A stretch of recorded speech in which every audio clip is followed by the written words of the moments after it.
You're listening to episode 586 of the Father Bills podcast.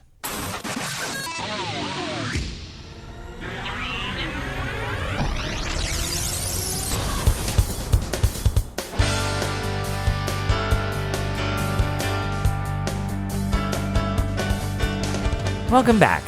Well, this week's episode, we have some special guests at the church, and that is our school children from our parochial school are in the choir, and so I was walking up to them and started asking them some questions, and of course that means their parents are there as well, in tow, you might say. It's kind of the reverse, which is nice to have everybody there, all the families, and so I'm speaking to them at the beginning of the homily which is entitled, Blessed Will You Be, given on the fourth Sunday in Ordinary Time, 2017.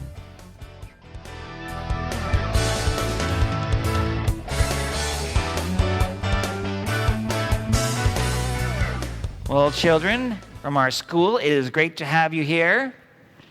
And I see your parents are here, so they're watching you. And so is everybody else. Don't be nervous, but you better do good. No, I'm just kidding.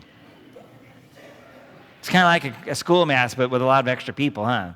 Yeah, but it's not. It's a Sunday mass. This is our Sunday mass. You know, having our children present kind of livens us up, doesn't it? Yeah. It kind of takes us who are sophisticated and humbles us, right? Because they're kind of humble, and they are sharing with us something that we've lost. There's a lot of, you could say, reversals going on, not only in this liturgy, but in the scriptures today. Now, when asked, what would you like out of life? A lot of people will answer this: happiness, right? If I said, what would you like to have in life? What would be the ultimate goal? You'd probably say happiness. So let me ask you, children, since you are oh so wise and have some great ideas, what would make you happy? What are some things when you say happy? Because when I think about it, I go like, I would be really happy if my Steelers won last weekend. Right? Going to heaven. Going to heaven? Spending time with my family. Spending time with family. Having Jesus in my heart. Having Jesus in your heart. This is good, isn't it? Keep going. Okay, guys, the girls took all the good answers, didn't they? That's not normal answers. No, that's what you get when you send your children to a Catholic school, right? That's not a bad thing. That's a really good thing.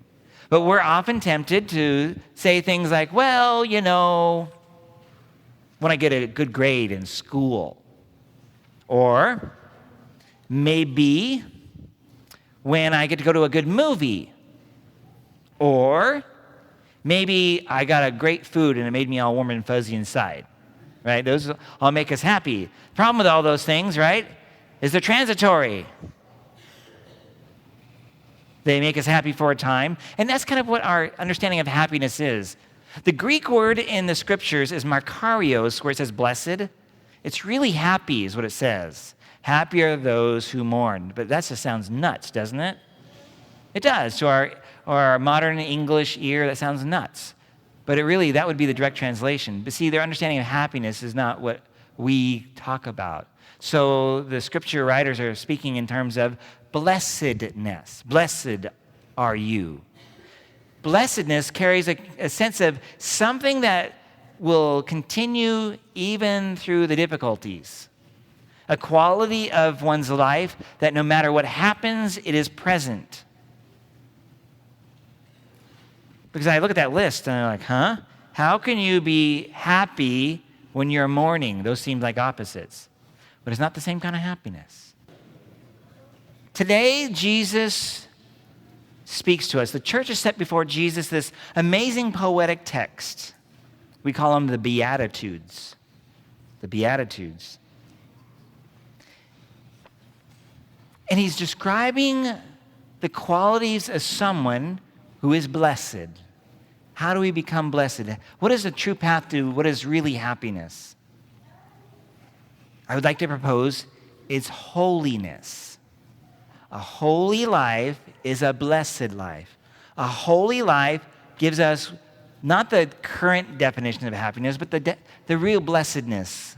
It's hard to describe this because we're using words that we don't understand when we talk about happy. Because happy is the translated true word, but we miss it. He's telling us that there's a kind of experience that a holy person will live in being blessed. He tells us this, that we are to focus on being poor in spirit, not on our own aggrandizement. We should be focusing on mourning for those who have lost, instead of mocking or making fun of them, or simply being glad that they are the one who lost. There's a Christmas song that needs to be just tossed. And it's speaking about the poor somewhere like in Africa. And thank God it's them and not us. What kind of warped thinking is that? Yeah, Merry Christmas, everybody. We should be focused on being meek and humble, not self-confident without God, or arrogant in thinking that we're all that. I'm all that. Look at me. All we have to do is, trust me, kids, you get a little older, you think you can run up and down stairs, and then you trip over them and you're flat on the ground, and newsflash, right? We should be focusing on hungering and thirsting for righteousness instead of reveling in sin or the destruction of others. Being merciful and showing tender, loving kindness instead of punishing for revenge. Being clean of heart instead of filling one's life with images and thoughts of sinful acts. Being peacemakers instead of planting or inciting division. Spreading rumors. Being disorderly or disobedient. Archbishop Sample wants to equip us to be these kind of people, to be people who live out the Beatitudes. And as a church, this weekend we are supposed to be speaking at all the parishes about the Archbishop's Catholic Appeal, which the actual appeal is next week. But how do we incorporate these Beatitudes if we do not know? It's not uncommon for the average Catholic to have stopped learning somewhere around 6th grade or younger. Imagine a lot of us Catholics walking around with a grade school understanding of the faith. Now, there's something about being childlike, but often we can't deal then with those ideas when the worst things come our way. We need to be fed in a more deep way. And so the Archbishop wants us to focus on what's called the Ministry Formation Program. This is one of the areas that the Archdiocese or the Archbishop's Catholic Appeal feeds monetarily to help. I'm part of it. I've been an instructor in the Ministry Formation Program. Because of the money given to the Archbishop's Catholic Appeal, it pays for the instructors. When I do teach, the people that take those classes, they don't actually pay enough for the salary of that teacher. So I've taught these classes in my time. Liturgy and Sacraments, the Second Vatican Council, Ecclesiology, Christology, and Pastoral Administration. Others in our area have taught things about church history, moral theology, and scripture. We in Southern Oregon, it's hard to get the resources that the northern part of our diocese gets. But through the Ministry Formation Program, they're able to then help those who are experts in certain areas to be able to share that so we can help lift up the church so that we can have an adult understanding of these things. And it's only made possible because of the little that is given by the tuition of those classes, but mostly because of the Archbishop's Catholic Appeal.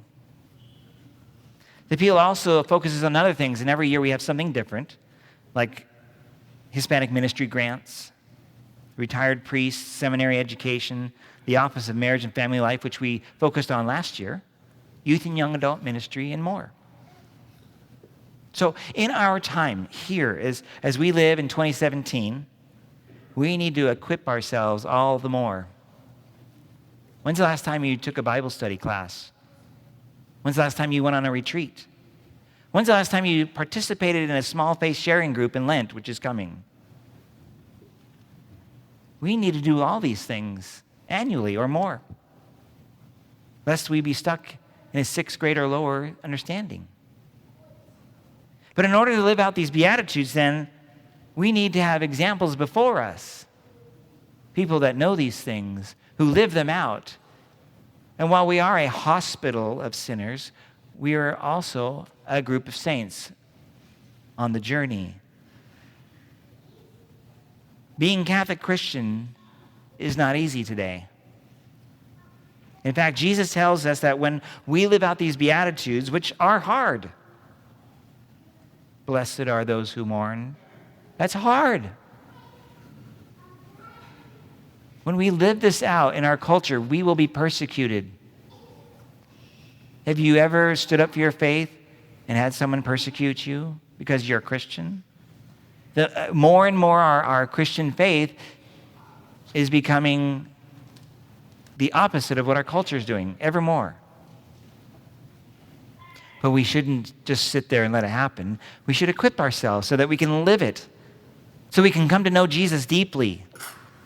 Not just know about him, though, because these classes are intended to help us encounter the crucified and risen Jesus. So let us do these things. I encourage you to participate in the Archbishop's Catholic Appeal, which we will do next week. There won't be a homily. There will be the collection for it, but there will be a video from the Archbishop himself so that we can share the blessedness of the faith, so that those who mourn without faith can mourn with faith. For those who struggle, they can be helped,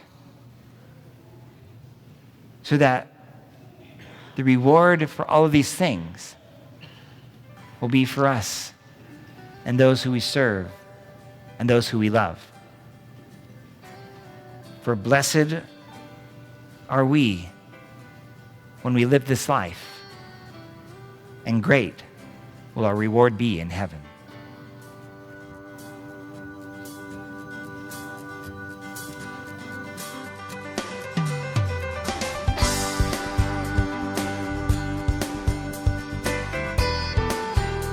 Thank you again for listening to this episode of the Father Bill's podcast.